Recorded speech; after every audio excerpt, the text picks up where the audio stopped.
Playoff hockey is in the air. Justin Pooni, Steven Psihogios here on a Monday morning. Stevie, you got a smile on your face because your team had a big game one win. I got a massive smile on my face because my team won their first home playoff game in 9 long years. We'll touch on the Canucks and Preds in a few, but we got to dive right into your Bruins taking on the Toronto Maple Leafs. We talked about it, we broke it down. And a lot of the things we said came true.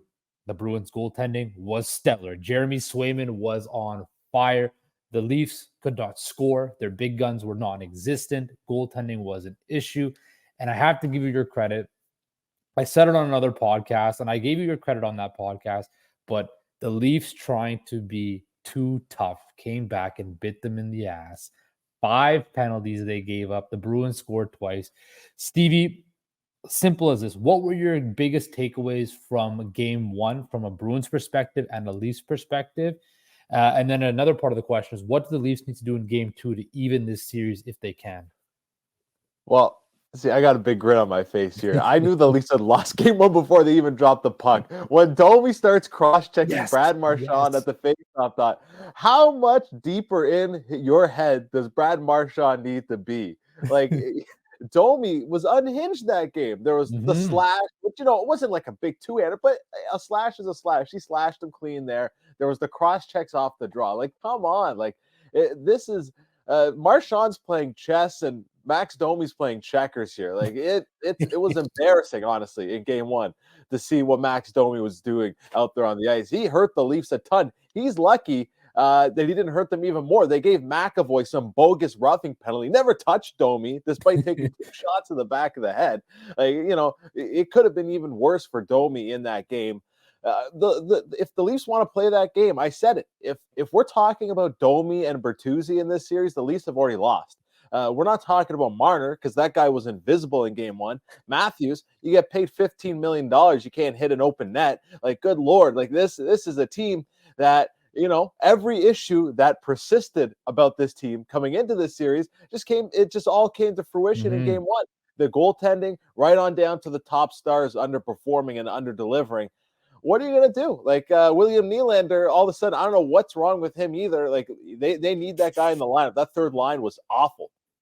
The Leafs are in trouble. Let's call it what it is. How can you trust the team to win a game despite outshooting the opponent, despite outperforming the opponent in certain metrics, and you still lose by 4 goals? How can you trust that team to win you a game? I can't. Leaf fans certainly shouldn't trust that team.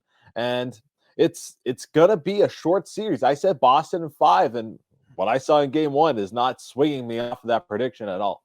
You said it perfectly about Domi. Right at that, before the puck even dropped, he's trying to get into Marchand. Marchand doesn't say anything to him that we saw on camera, and he's trying to send a message. And I think Max Domi, he's trying too hard to be like his dad, Ty. He's trying to live up to that. I have to, be like the enforcer, the muscle for the Toronto Maple Leafs. Max Domi, let's say what it is. And Sheldon Keefe was right to call him out at the end of the game after game one, because that penalty was a stupid penalty, right? Max Domi is a very good passer of the puck, right? Do that. That's why you're on Austin Matthews' line, to feed him the puck. You're not there to play with a little bit of sandpaper, get it on the forecheck, but don't take stupid penalties like that. And that's why I think it will not surprise me at all in game two if Mitch Marner is back on the line with Austin Matthews. Because why? At least Marner is not going to do stupid penalty. He might not show up or be invisible, but he's not going to cost his team in the penalty box, right? So that's the one thing with Max Domi. But the other thing, too, is I don't know if you caught this on the broadcast, but the Leafs entirely as a team were just trying to be way too overly physical. And we saw your Bruins, the importance of Pat Maroon. Played, 3 games since the trade deadline? Came in and made an immediate impact. Single guy finishing all of his checks, putting Liljegren in the bench, getting in on the forecheck. He got an assist on the first goal. There's a difference between the Bruins players who are not trying to be tough, but play physical, right? Where the Leafs players are trying to overcompensate their physicality and then not playing their game and getting out of position, right? That is a huge thing for the Leafs. And that's another thing where, look, nobody cares whether you're tough or not. What they care about is if you can put the puck in the back of the net and win games in the playoffs, right? And the Leafs have time and time again have failed to do that. Yeah, and it's being tough to play against. Like honestly, you're not making life miserable for Boston's offense when you're there throwing punches to the back of McAvoy's head or cross-checking Marchand before the game even starts. That's not making it tough for Boston to operate in the offensive zone. Look at what the Bruins do. Sure, okay, the Leafs had a bunch of shots, but I don't think they had a lot of great chances. And when you've got a goalie like Jeremy Swayman, you're going to need to get a lot of good chances. This is the difference. Boston's goals were nothing special. The Carlo shot from the point, well, that's one most goalies should have. The Brust goal on the power play, again, another puck that most goalies stop. It wasn't this wasn't a special offensive performance by Boston, but when you have bad goaltending like the Leafs do, you don't need special offense. You just need to put the puck on net because you don't know what's getting past these goalies. Exactly. Now, going into the goalie matchup, we know that the Leafs are going to be shorthanded anyway. If you're Sheldon Keefe and if you're um, Jim Montgomery, do you keep the same goalies? Does Samsonov and Swayman both play, or do the Bruins go to Olmark? And then, in turn for the Leafs, if Samsonov struggles again, do you throw Joseph Woll in for the rest of the series? So this answer might surprise a lot of people, but if I'm Boston, I go to Allmark. I know Really? how excellent Swayman has been against the Leafs, how strong he was in game one, but you rotated them all year long. Just keep it going. There's not a big dip. Swayman, 916 save percentage in the regular season. Allmark, 915. He's the reigning Vezina Trophy winner as well. I think the issue Boston ran into during last year's playoffs was they put Allmark in unfamiliar territory, which was starting him night after night. Swayman, he got more starts this year than Allmark did because Allmark missed some time with an injury, but largely it was just a rotating goaltending situation for Boston, and that should stay the same. The Leafs, on the other hand, they should keep Samsonov in net. You do not want to go back to Toronto with both goalies already burnt through. You cannot do that. At least if Samsonov throws another stinker tonight, you can turn to Woll and say, this is your series from here on out. You're the guy, and you set him up at home. If you go down 0-2 against Boston and you come home and both goalies are deflated, it's over. You have no chance. So I say go back to Samsonov, see what he does. I'm not expecting him to be great. A matter of fact, I'm not expecting Woll to be great either. Leafs, of all playoff teams, have had the worst save percentage of any playoff team since getting Woll back from injury. I'm not expecting good results from either guy, but you cannot deflate both goalies before even getting back home to Toronto. I do like that sentiment where I think that Samsonov does get the start, but the leash is very short. Say, for example, he lets in 2-3 goals in the first period. I don't think we see him ever again in this series. I think at that point he would allowed 15 goals in his last three games. Like it's teetering to that point where you got to wonder where his confidence is, where his game is at. Because whoever comes in for the Bruins, and I think Swayman should get the start just because, like you mentioned, his numbers against the Leafs have been stellar. And in that first 5 minutes, he had some big saves. The one against Nick Robertson in the slot. I think Swayman should get the nod. I think he's just been in control of his game, and I think potentially could be in the Leafs' head because they just can't really score against him at all. So I would start Swayman, but it's not a bad tactic to go to Allmark. It's not a bad backup plan at all. From the Leafs perspective, what do they have to do to even this series? What do they like? Is there a lineup change? Is there a way they have to perform? Like, what do you think the Leafs need to do to even this series? It comes down to goaltending. I know it sounds like I'm beating the same drum over and over again, but it's the truth. What more can you do than what they did in game one, where you double them up in the shots and you still lose? Like what more can you really ask out of a team? And they got to be tougher. They can't take penalties. They can't take stupid penalties. That's the only other thing. You give Boston the man advantage. All year they've killed the Leafs when up a man. It's a big problem. If you have Domi running reckless and Bertuzzi taking needless penalties, you're in trouble. Like it doesn't matter. You do not need to play that game. Boston's not looking to play that kind of game. No. Boston's not looking, Boston's just looking to take away the center lane. The Leafs, you think they've played the Bruins enough times. You think they'd realize by now, hey, maybe we should take a page out of this team's book. They can't do it. And the issue is you got to start to wonder, the Leafs, do they have the horses on defense to win a playoff series? Because Morgan Rielly really didn't stand out at all in game one. No Maple Leaf defender really stood out. The only guy I remember doing anything was Liljegren getting dumped into the bench. Really, there wasn't any meaningful contributions from that defense core. Edmondson, I'm expecting a little bit more out of him. I expected him to be a little bit more physical. I'd like to see that from him. But if the Leafs don't get physical on defense, and if they don't stop taking stupid penalties, and they can't get a save, it's over. Yeah, no, I agree 100%. I think the Leafs are in a situation where the first 10 minutes of tonight's game are imperative. If they do not perform well, if they do not show up, and they get down 1-2 nothing early, it's over. It's a wrap. They're going to go down 0-2, and then Wednesday night's a must win if it's to avoid going down 0-3. When I look at the Leafs, they have to play. I wouldn't even focus on offense. I would focus everything on protecting Samsonov and limiting the Bruins to as many shots, as low shots as possible. I think that's the only way they can win is by they can't win by attracting because their defense are going to pinch, their defense are going to take chances, and then the Bruins will feast on that, right? The Leafs have to play defensively sound, have to essentially use a soccer term, park the bus, because their goaltender needs all the support he can get right now. Yeah. There's really nothing much else to add there. The Leafs, they don't have any goalie they can depend on. It's a tough situation to be in. I'm sure we'll dive into this too. You look at what happened to Colorado yesterday, right? Perfect It's segue. a natural little segue here. Look at what happened to Colorado yesterday. Deflating that must be for the offense. Unlike the Leafs, their offense actually delivered. They scored 6 goals, doubled the shots in that game over Winnipeg, and you still lose. How deflating that is. How you're not going to catch Connor Hellebuck playing much worse than that if you're the Avalanche. That has really got to be a big blow to that team because it makes you wonder what more do we have to do moving forward. Absolutely. Look, the Avs were 2 for 2 on the power play. 43 shots and 6 goals, and they still lost, right? That shows you that in a series, Connor Hellebuck's going to give up 6 goals once, maybe, right? And they got that once in game 1, and they still lost. And that, to me, is very, very worrisome. Also, Adam Lowry, a guy who doesn't get very much any media play whatsoever outside of Winnipeg. Full credit to Adam Lowry, a guy that was in on the forecheck, finishing check, standing up for his teammates, a guy who scored 2 goals, not really known for his offensive prowess, but a guy who plays in all facets of the game, a guy that deserves his flowers, and we're going to give it to him right now. He was the true leader of the Winnipeg Jets, and he performed. That crowd was electric, absolutely electric atmosphere there.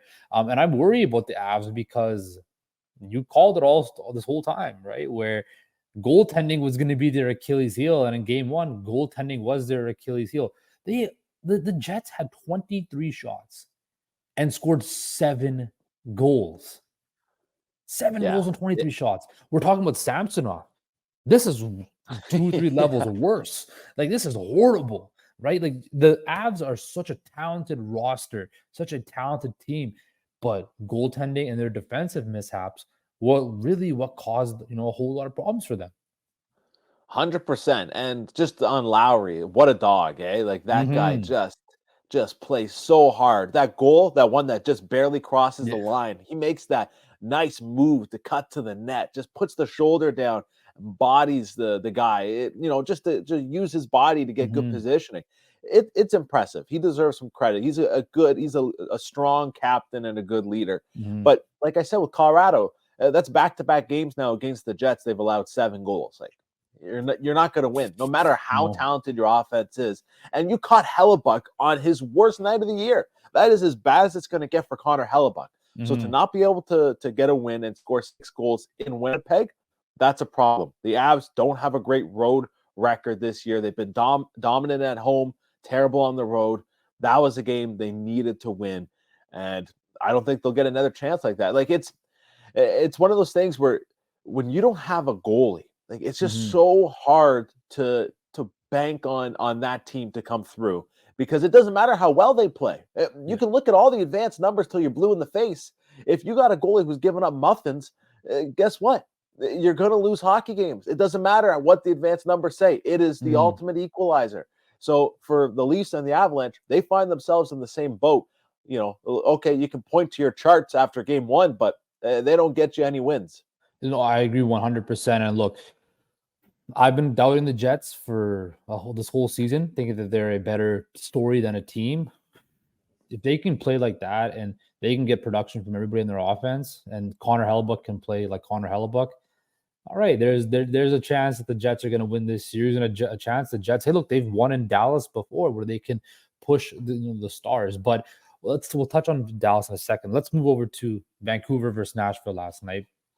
I will say this: I was very nervous in the first period. The Canucks looked nervous in the first period. They obviously give up the early goal. They come right back, open up the second. Elias Lindholm scores, and then they go down once again with Ryan O'Reilly scoring that goal. When I looked at the Canucks' performance last night, a team that played physical, played in control. Again, the parade to the penalty box for the Canucks was not very good, but Dakota Joshua as well. We were talking before we started recording. He's a guy that Canucks fans know a lot about, and he's been a revelation all season. And it's so good now that the rest of the NHL is going to start to see just how important this guy is to the Canucks and just how much money this guy is going to make come the offseason as unrestricted free agent, Stevie. He's a beauty. Like, that's the best word you can use to describe Joshua. He plays physical. He's got great speed. He's got finishing touch. He's exactly what you want in a third line player. He's fantastic. So for Joshua to be back in that Vancouver lineup, like you said, it makes a difference. Same with having Demko back in that. It makes a difference. And Vancouver, I really thought early on in that game, the crowd and maybe the atmosphere, you could tell it was a little unfamiliar, that environment for that team. As you mentioned, it's been a while since we've seen the Canucks host a playoff game of that magnitude. And a lot of that core, Pettersson, Miller, Hughes, really isn't familiar with that environment. But I thought they adjusted as the game went along. And again, when you've got depth, you can rely on different guys to step up. Wasn't a game where the big guys dominated the score sheet, but you got Joshua chipping in with a couple of goals, and that the 2-goal stretch in like 12 seconds in the third period there makes all the difference. So to be able to rely on as many lines as the Canucks can, and Rick Tocchet being a smart coach, knowing that his strength is in his depth, it made a difference, and they got more comfortable with that atmosphere as the game went along last night. Well, you mentioned the big guys didn't really dominate the score sheet, but if you watch that game, JT Miller was dominating every single shift. And another guy that, 100-point player, a guy who, since he's been in Vancouver, has been near the top of NHL scoring every single year. He is the perfect playoff player. He has a mean streak to him, no nonsense to him. He finishes his checks. He's all over the ice. And for as good as Ryan O'Reilly is, he can't hold JT Miller's jockstrap. He can't. Like, when JT Miller's on his game, he simply can't. But what the best part for Canucks fans is this, and it's been an issue since the All-Star break, but if Elias Pettersson can somehow find his game and start playing and performing, watch out, because that center depth is such a big key. We saw Lindholm play his best game as a Canuck. We know how good JT Miller is. If that second line center and Elias Pettersson, $11+ million player, can start to perform the way we know he can, then you have something really special. Yeah, and that was one thing too with Vancouver down the stretch. It just seemed like the margin for error got really thin on them, where their top guys weren't running as pure as they were before the season, ran into a little bit of injury trouble. But now that they're healthy again, there's a little bit more room for those guys to not always have to bring their best game every night. Pettersson is one of those guys, though, especially after getting the contract. You'd like to see him make his presence felt in this series. Look, I look at this Vancouver team and I see a team that is very good. It's a tough road to the playoffs, a tough road to the Cup final in that Western Conference, but I really think Nashville, of all the teams that made the playoffs in the Western Conference, was the team you wanted to draw. I think that matchup sets up well for Vancouver. They swept the regular season series. They come out and they win game one. Vancouver is a team. Like, let's see how this thing goes with Vancouver, because if they catch hot, we saw at the beginning of the year what this team was capable of. It's just a matter of them, I think, hitting their stride. They need everybody, if we're talking about a cup run, to be pulling their weight on this team. So we'll see. Pettersson stepping up, I think, is the big X factor. If he plays the way that we've seen him play, this team's got legit cup aspirations. If not, this is a very good team, but I don't know if you can put them in the cup conversation if they don't have that guy running the way he was when the season started. 1,000%. Now, Let's go to the final Canadian team that hasn't played a game, but they start tonight. The Edmonton Oilers tonight take on the Los Angeles Kings. Third year in a row, these two teams face off. When I look at this matchup, we didn't get a chance to talk about it last week because we just didn't find out the matchups yet. But when I look at this is the worst LA team in the last couple of years, I think. And I think this is the best Edmonton team in the last couple of years. I don't see this series going very long. I just don't think with LA, even with Philip Deneau and Kopitar, another year older, I don't think they can compete with the Edmonton Oilers. I think this series could end quite quickly. I think we have an Oilers team that is motivated, that's been playing, let's face it, since the end of November, have been the best team in the NHL, right? They are in a position where they can absolutely steamroll the LA Kings. And also, look, you really trust Cam Talbot in net as well? How do you see this series shaking down? And do the Kings have any shot of pulling off an upset? I think the key to this series actually is a center that you didn't mention, and that's Pierre-Luc Dubois. We know we've seen this LA Kings team multiple times, each of the last 2 years, try to beat Edmonton in the playoffs. It hasn't worked out. What's happened? Okay, you can take away a McDavid, but you can't take away, you put Deneau on McDavid, but then it's hard to take away Draisaitl. Like Edmonton often has come into the playoffs with both those guys on the same line, and they split them up, and then one of them just starts to feast. If Pierre-Luc Dubois, who's supposed to be, this good all-around player, can step up and make some plays and make some stuff happen, maybe you give the Kings more of a chance. I haven't seen it out of Dubois. To be frank, his tenure in LA has been a huge disappointment, to the point where there were rumors about him being shipped out at the deadline. So this has not worked out. This was probably their hope in the offseason, was you bring in a Dubois, and that helps you get over the hump against the Oilers. He hasn't lived up to expectations. I don't believe he will. I think that's the biggest problem right here with this LA team, is that they put their chips in that basket. And yeah, it's been nice you got more production out of a guy like Byfield and others in the lineup, but Kopitar's another year older. Deneau, sure, he's going to do his thing again, but it hasn't been enough in the past. Even the defense, Doughty being the main guy, he's another year older, and it's a good group around him. It's not a great group. They a lot of defensive attention, but I don't think the individuals are as good as what the sum of the parts do in LA. So to me, if Dubois can't step up and make plays in this series, it's over. I'll take Edmonton in 5. See, yeah, exactly. I don't trust Pierre-Luc Dubois. I think he's a guy who he's very lucky for the contract he got, but yeah, the mentality, I don't know if it's there with Pierre-Luc Dubois. That's been the biggest thing. Now, also the thing with Edmonton is I really like the additions of Adam Henrique, Sam Carrick, right? Henrique's a guy who's been to a cup final, been a playoff performer. He's obviously going to be jacked up. You have Corey Perry, a guy who just always seems to elevate his performance, even at this advanced stage in the playoffs. The other thing is this: if Evander Kane, he went through that big goalless streak, we started heating up at the end of the regular season. He now, it comes out he has a hernia injury, he's been dealing with injuries, but everybody's hurt at the playoffs. If Evander Kane can chip in offensively and provide that offensive spark plug, this Oilers team, like you mentioned, might win in 5, or might even just be a sweep, in my opinion, too, because I just don't see the way the Kings play to be able to handle the Oilers offensively. And we know how good the Oilers have now been defensively under Knoblauch as a coach. I think the Oilers clearly win this series, walking away. Yeah, and I like them tonight too. Game 1, get off to a hot start. LA, they'll be juiced up, but I just think there's just too much star power. And then when it boils down to it, they'll put pressure on that defense, which in turn will mean they'll put pressure on the goaltending, and there's just not enough there in net that makes me believe the Kings got a shot in this one. Well, absolutely, Stevie. And before we finish off today, 4 playoff games tonight on the NHL slate. Let the people know what your best bets for tonight's NHL action are.